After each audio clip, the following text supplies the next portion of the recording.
This is Jillian Hartley. I am here with Dr. Robin Myers, who was president of Arkansas Northeastern College from 2005 to 2012. It is October 2nd, 2024. This is a part of the ANC Oral History Collection. Dr. Myers, do I have your permission to record? You do, absolutely. Thank you. So, could you tell us a little bit about when and where you were born?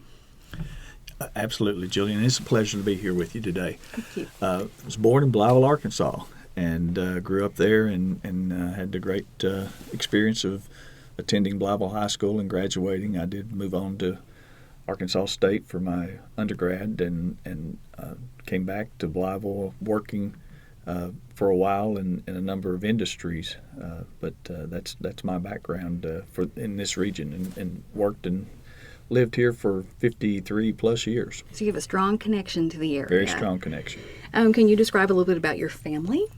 Actually, we're sitting pretty close to where my family came to be in Mississippi County. My grandfather was one of the early settlers of Dice Colony, and was one of the people who came to Dice when it was established, and got the 40 acres and the little house and a few animals, and he and his 8 kids and wife were there and in this county for a number of years there, but then moved to Blytheville, and my other grandfather was a worker and a sharecropper in the Armorel area. So very very strong roots, long-term roots in the region, and lots of family here in the county and in Northeast Arkansas. Well, you mentioned that you went to Blytheville High School. Could you give us some information about your formal education beyond high school? Absolutely. Arkansas State University, my first undergrad degree in marketing. Worked a while in the marketing field, and then went back to school and got a second undergraduate degree, bachelor's degree in accounting at Arkansas State University. Again, worked a while in the accounting field and in a couple of industries, and then went back to school while I was working, and obtained a master's degree from the University of Arkansas. And during that time, I also began to work at what was then Mississippi County Community College. And after seeing my life at the college and what I aspired to do in my career, I went to the University of Memphis and completed a doctorate degree. So you've been in higher ed ever since? About 120 years, I think.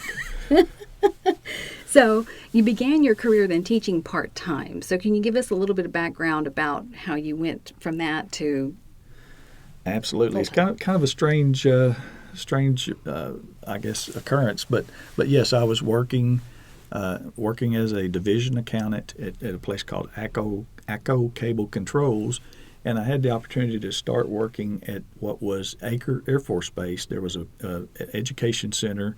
There were 3 colleges there, and Mississippi County Community College was one of the colleges who delivered to that center. It was mostly Air Force personnel who enrolled, and I taught marketing, accounting 1 and 2, and principles of management. Some of those courses I taught for Park College and some for Mississippi County Community College, and I can't remember which courses I was teaching for each school, but that was probably in 1987 and 1988. Okay. Probably taught some into 89. So do you have any knowledge about sort of the early foundations of the college and some of the people who were associated with its creation, those early years? I do, and I remember. And of course, I was in high school when the college was created, but I remember the campaign. I remember the first vote.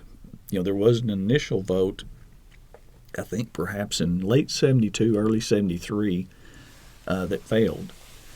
And then the campaign was originated for the 1974 vote, which did pass. And I just remember all the publicity in the paper. Basically every community leader was involved, businesses, Arkansas, what now is Entergy was called Arkansas Power and Light at that time, and their headquarters is the big building that's the public school administration building, which was once the college building at one time. But That entity was very involved, but lots of business and community leaders involved with that. Bill Ross was a board member while I was employed at the college, but he was a young attorney in 1974, and I think the committee basically hired him or charged him with the last 3 or 4 months of that campaign. I think Bill worked mostly full time on the campaign for the creation of the college, and lots of people. I mean, there were so many. I hate to start naming them, but Edwin Halstead, John Logan, just lots of names that people in the county would know that were very involved at that time. And then, of course, there's the community effort, and then there's the grant for the solar panel project as well. That came about, and what happened there, and I don't know all of the history, all the exact history, but the college was created, and of course, initially founded and established in what was Sudbury School, which is on, I believe now on Ash Street. I think it's a tabernacle or something, but that was an elementary school, and so that was the school, and the college took over about a half a block of Main Street there, just adjacent to that area, kind of behind Henson Signs, that whole area, but across from Hawk's Pawn Shop. But that was the college buildings for probably 74, 75, all of 76. And then the decision was made, and the opportunity came along for the solar grant and to build a campus. And obviously we had the millage money for the campus, and so that was combined. And I think part of that vision was through Harry Smith, the founding president, and his staff. Don't know which staff members were deeply involved. Cecil Hollifield was an early person here that you may not remember, but was here for many years and was very involved in community activities. So I know he was probably involved with that as well. But then Rodney Showalter in helping guide that project. But the creation of the college building as a solar project was very innovative, the largest of its kind at that time.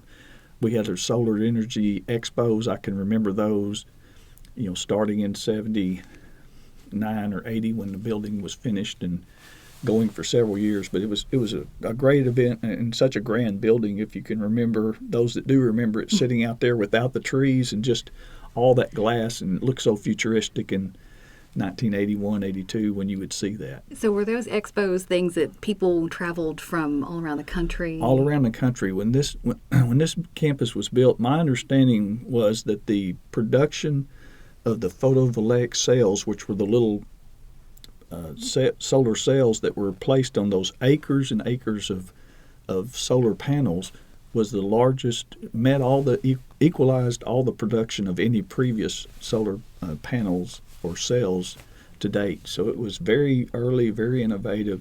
Obviously, the technology was not what technology that we have today, and so it it worked, but it didn't work at the level and as productively as I think they had hoped. And obviously, that project didn't endure, but the building endured, and the architecture of the building and really the focus there was that. Well, you've talked about some of the early people involved. When you look at that coming in the 80s and starting to work there, can you speak a little bit to the early mission of the institution when you started? We were really a transfer institution. We had some technical programs, but they were mostly business.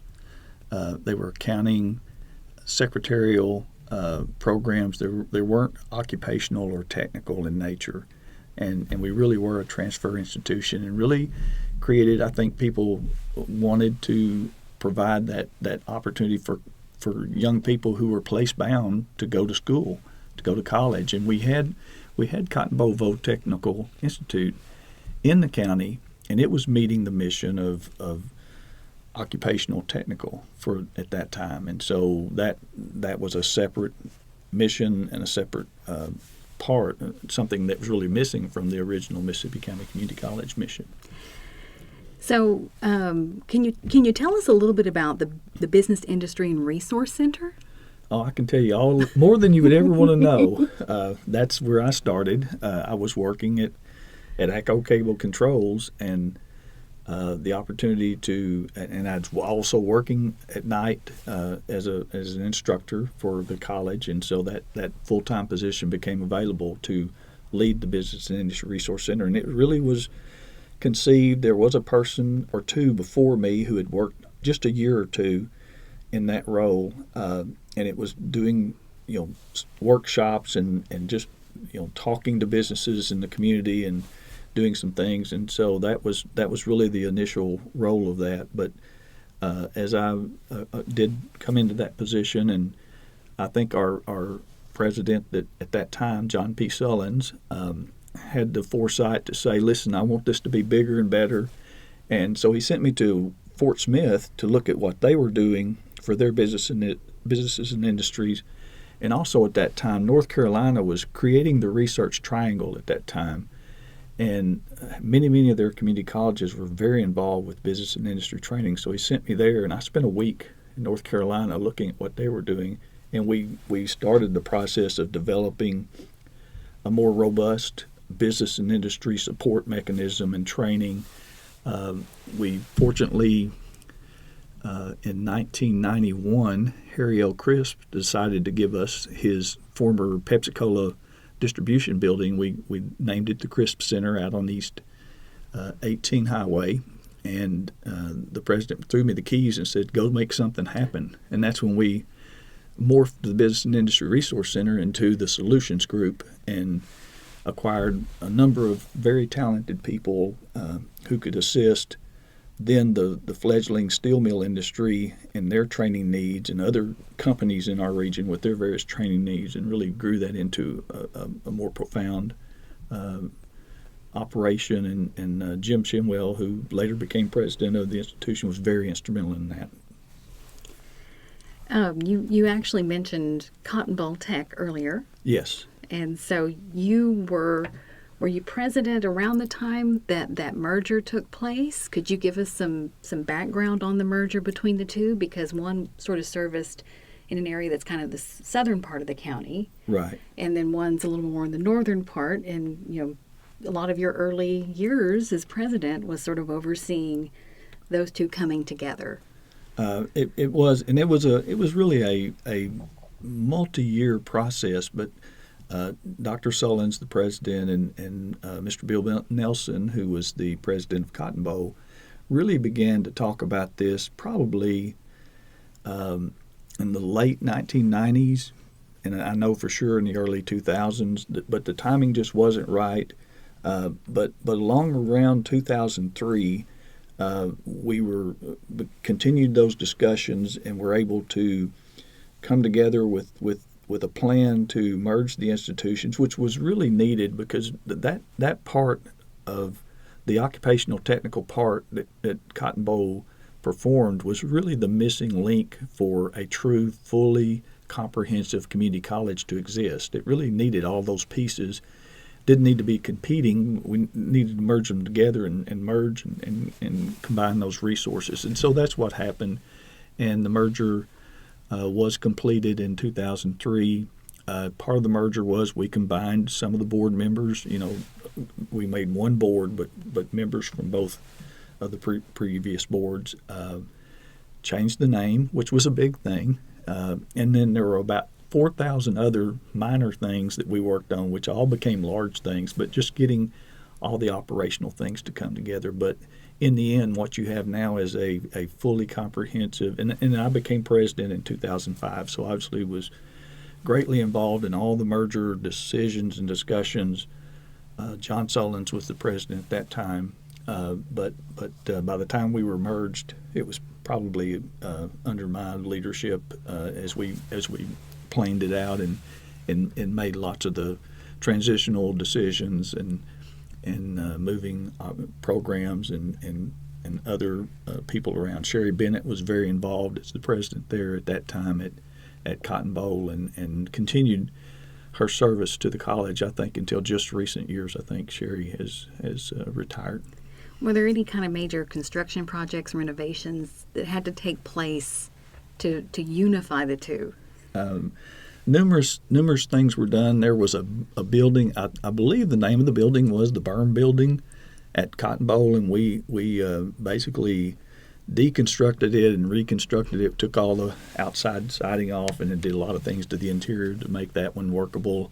The welding shop was not adequate for the number of students, because at the same time we stood up something called a secondary center, which is the ability to serve high school students at the same time through college programs. And welding was a very popular program because of our steel mills, and Cotton Bowl's facility just needed to be expanded. So I know we did a major project there on that one to make that happen.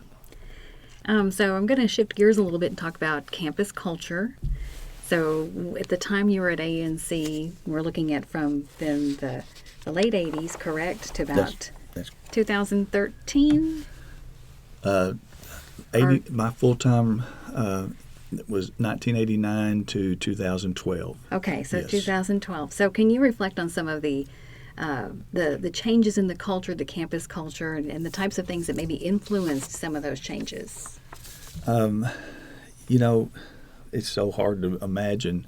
I know you probably can't imagine, but when I went to work there was no such thing as a computer, and we had 6 classrooms full of 24 each IBM Selectric typewriters. That was the state-of-the-art technology at the time. So we had 130 some odd typewriters, and that's most of our business courses were taught using those typewriters. So the culture changed greatly. If you wanted to find an instructor, you had to go home and you might have their number, but you had to go home and call them, from your home phone. You didn't have a cell phone. You didn't have the connectivity. You didn't have internet. Any of those kind of things. No emails. So to describe the culture changes, it's immense. And students' expectations are different. Students' capabilities are different now because of the technology they have at their disposal. Instructors' ability, what they can do because of all the technology they can employ. It was pretty much lecture and notes in the 80s and early 90s, and then it transitioned to, as we introduced, computer labs and the ability to use just that, and then once you were able to have email, which in your work life you may not ever remember not having email, but I can remember those days. And lots of things but technology has changed so much, and it has changed the culture because of the different ways that people interact because of technology. So I think that's the key transition that I would point out. Well, may I ask too, because you were there when the air base closed. Yes. And I can imagine that was maybe a stressful time. There were maybe some people worried.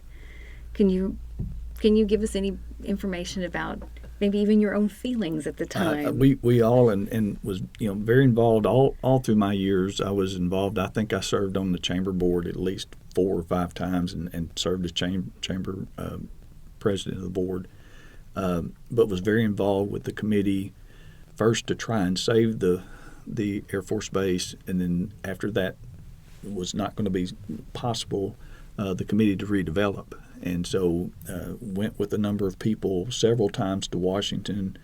Harold Sudbury was one of the key people here that worked very diligently to help with the redevelopment plan and to put things in place to move forward. And traveled with him a couple of times to Washington and others, many others, working with Smithsonian, working with the Airforce, working with just a number of federal agencies to try and develop things here. But yes, lots of nervousness, lots of anticipation of what was going to happen. And really the thing was, what are we going to do with this incredible asset once it's turned over to the community, more or less. So yeah, lots of things were going on at that time. You've already talked about some of the buildings. Are there any other items that you might want to mention about any buildings, landmarks, campus features, anything that has an interesting story or maybe something that's historically significant about a donation for one of them? There's so many stories, and I think this story's right. And I know John Solons probably won't be able to visit with us about this, but we were trying to build a library building on campus, and we had a millage vote in the county to support the building of that library building, and it failed by, I believe, 13 votes. It was 13 more against than for. And subsequent to that meeting, Dr. Solons and his wife were having a dinner with a couple who had recently moved back to town, and that was Boll and Myrna Adams. And they had a discussion about that millage vote and what was going on. And Mr. Adams, during that meeting, asked Dr. Solons, what he was trying to raise to build that library building, and he told him 1.3 mills, which is 1.3 mills on the existing millage. I think the existing college millage now is still 1.8, but wasn't but about 2 weeks later that he received a donation check from Mr. Adams for 1.3 million, and the Adams Vines library building was built. So that's a pretty cool story. I don't know that I've gotten it all exactly right, but I think that's pretty much the way I remember it being told to me. But wonderful buildings. I had the pleasure of being the president when we built the Briggs-Sebo building. Mr. Briggs told me that was one of the greatest pleasures of his life, to give that donation and build that. And we also built the Angie Wren Allied Health building. And Dwight and Diane, I think, took great pleasure and love in providing the money for that in memory and support of Angie and all the nurses that have been able to be trained and other healthcare workers in that building have so benefited from that. So, really cool things happened. The Leetsville Center burned.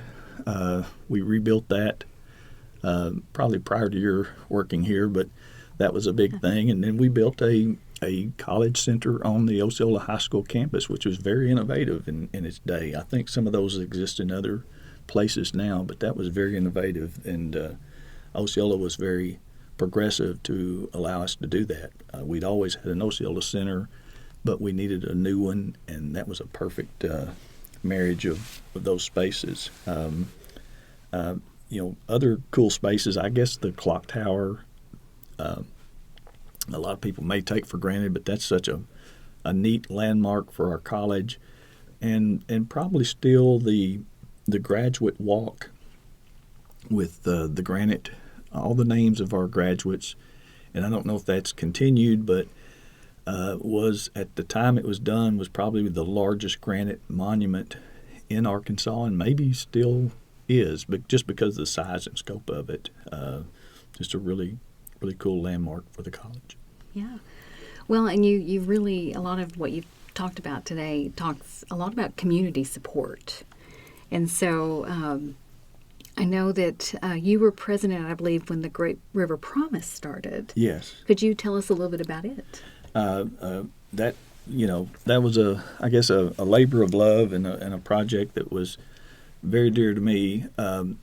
At that time, El Dorado had just had a Promise Scholarship established for their community by a very wealthy entity that provided a nice gift that would support that forever. And so Reverend Chris Cooper, who was the Methodist minister here, came to me, and I was very involved with the chamber and did it through a chamber committee, but said, we need to do that in this region. And first he was thinking Blytheville, and I said, well, no, if we're going to do it, let's do it for the county. And so we really started working in earnest to get that accomplished. And lo and behold, after a few months' work and a lot of discussion with many of our leading citizens and industries, we had a call, and some of the Nucor executives said, why don't y'all come see us? And we did, and we had a great discussion, and they had a great passion to support that, and so we were able to pull that together with they were the core supporters of that. The Trimu gift, which came about that time or a little later, also, which is a wonderful gift of 1,500 acres, which that money is used. Her wish is that money would only be used for scholarships in our county, and has continued to do so. Would basically undergirded that ability to make that promise, so that the college could say to every kid in the county, if you'll graduate high school and you want to come here, if no one else is paying your tuition, we promise to pay it. And so, what a great thing! And that's really the nexus and the basis of that, and that's how it started and came together. And it's such a wonderful thing. I do want to say one other thing. Probably one of the biggest thrills I got after we established that is every year we would take pencils, and the kindergarten class would always have a one night where all of the kids that were going into kindergarten and their parents had to come to the kindergarten center, and they did all their orientation. Well, they would let me open that and give every kid a pencil that says "Welcome to ANC" and Great River Promise, and I would tell them that we were promising them a college education if they'll finish their. And of course, we did that for kids all through all the grades, and we put signage up in all the buildings. But it was just a way to, more than just giving them the scholarship, it was a way to encourage them all throughout their educational process that there is an opportunity to go to college. So when you're in the third grade or the sixth grade or the ninth grade, regardless of what your family circumstances are, there is someone that's going to support you and allow you to go to college. And that's a wonderful thing from the early on. That opportunity is there. Right. And we'll take care of you. So you talked a little bit about, things that have shaped the college history, alumni. When looking at alumni, do you have any remarks for how alumni are involved in shaping the college's history and legacy in an area like Mississippi County, which is in the upper Arkansas Delta? Absolutely. And the thing is, before this college was founded, very few people from this region had the opportunity to get higher education unless they were able to move off and go to a traditional, an Arkansas State or a University of Memphis or University of Arkansas. So just that access. But yes, the alumni are, ironically, if you look at the roster of educators and employees at Arkansas Northeastern College today, probably one half of them are alumni of this institution. And so they're giving back. They've been doing this from day one, and that is they are the people who we work with both at the college and in many of our industries, many of our businesses, many business leaders in this region are alumni of this institution, and so they continue to be here to help the economy and then help others. And many of our alumni we're now at an age at 50 years of existence that. Many of these alumni are reaching a place in their careers where they have the ability now to give back with funding for other students and scholarships or supporting building projects or other activities on campus. So, Dr. Byers, I'm going to kind of call upon your experiences with community colleges, because after Arkansas Northeastern College, you went and you served as chancellor of ASU Mountain Home, as well as the ASU University systems. And so you have such a broad perspective as far as higher ed in our state. So when looking at community colleges in the state, do you have any reflections on the social and cultural dynamics of the campuses and how higher ed has evolved, not just at ANC, but in the state over the years?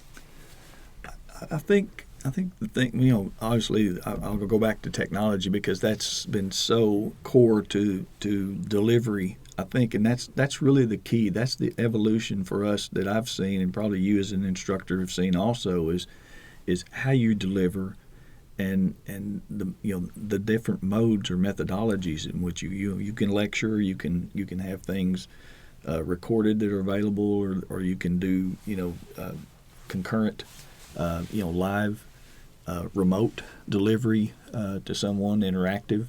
So that's probably when you really look at it, it's the access to that, and then the access to information, the ability now for people to gain.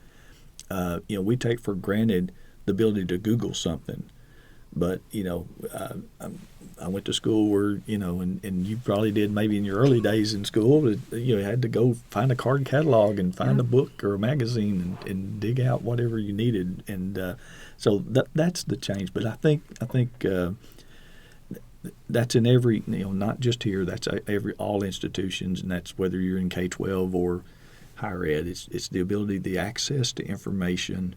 That's the change, I think, and I think you're seeing things come together more. I mean, we've now morphed. 2-year colleges in the state and really in the nation have morphed with their high schools in their regions, and it's kind of a seamless transition. And in many cases, and very evident here, you're both in a high school mode and in a community college mode at the same time. Many students are completing their high school and starting their community college and higher ed journey at the same time, and that's a change that you've seen and actually accelerate over the last 5 or 10 years, and is now more the norm than the exception, which it used to be really the exception For 15 sure. years ago. As somebody who teaches a lot of those concurrent classes, You understand. It's yes, and it just didn't happen years ago. So I think you see those things, and that's going to accelerate even more. I think you see it coming together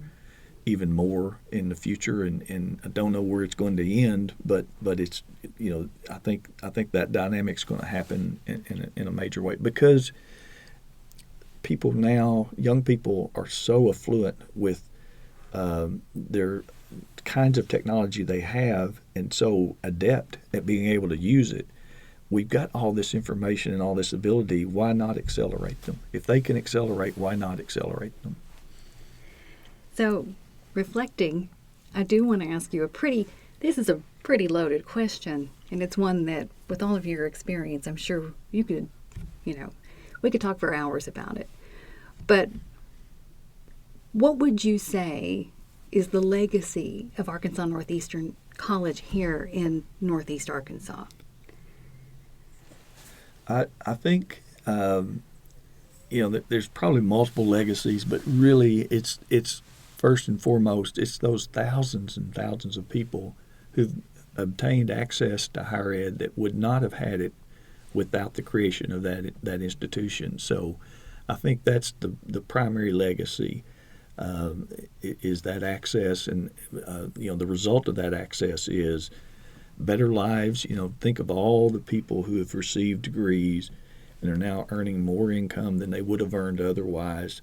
They've helped not just themselves, they've helped their families, and in turn their families, their children, are probably most likely to achieve a higher level of education than they would have without that parent or parents achieving that. So that's the legacy, I think, is you'll continue to see the level of education, the capabilities of the workforce continue to improve and increase, and that's the legacy that you'll see from this is higher education raises the bar for everyone. It provides more income, more people who can make a higher income, which will bring in turn those better jobs and better quality of living, better quality of life things to the region. So that to me is the legacy.